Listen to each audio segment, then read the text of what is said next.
अऊज़ुबिल्लाहिमिनश्शैतानिर्रजीम बिस्मिल्लाहिर्रहमानिर्रहीम। दोस्तों अस्सलाम वालेकुम। उम्मीद है आप सब खैरियत से होंगे।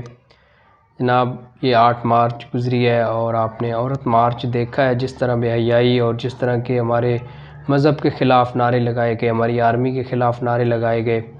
तो हमारी हुकूमत को चाहिए इसके ख़िलाफ़ एक्शन लें। हमारे नबी पाक हज़रत मोहम्मद सल्लल्लाहु अलैहि वसल्लम और अल्लाह के बारे में और हर तरह की जो हमारी अज़ीम हस्तियाँ और बरगुज़ीदा हस्तियाँ और हमारी जो काबिल एहतराम हस्तियाँ हैं, उनका तमस्खुर उड़ाया गया, मजाक उड़ाया गया, नाउज़ुबिल्लाह।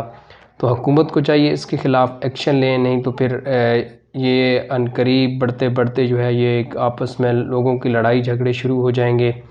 और जिस तरह पहले फ़िरक़ावारियत से आपस में कत्लो गारत गरी का बाज़ार गर्म रहा है, इस तरह इनके दरमियान भी और दूसरे लोगों के दरमियान जो दूसरी फ़िक्र रखने वाले लोग हैं, जो मजहबी सोच रखने वाले लोग हैं, और उनके दरमियान भी इस तरह का माहौल पैदा हो सकता है। हुकूमत को चाहिए कि इसके लिए जल्द से जल्द एक्शन लें और इन्हें अपने काबू में करें, क्योंकि ये दिन ब दिन हद से बढ़ती जा रही हैं ये औरतें, और चंद औरतें हैं और पूरा मीडिया इनके पीछे लगा हुआ होता है। इनको आप इग्नोर करें। आप क्यों इतनी कवरेज दे के इनको जानबूझ के आप जो है लोगों के सामने लेके आते हैं? इनको बिल्कुल साइड लाइन करें, इनका बाइकआउट करें, इनका कोई कवरेज कुछ भी ना करें आप, ना सोशल मीडिया पे ना इलेक्ट्रॉनिक मीडिया पे, ताकि इनकी बात कहीं आगे ना पहुंच सके। आप ख़ुद इनकी बातों को आगे पहुंचा के लोगों के जहनों में और हमारी जो नौजवान लड़कियां हैं, लड़के हैं, उनके जहनों में शकूक व शुबहात पैदा कर रहे हैं।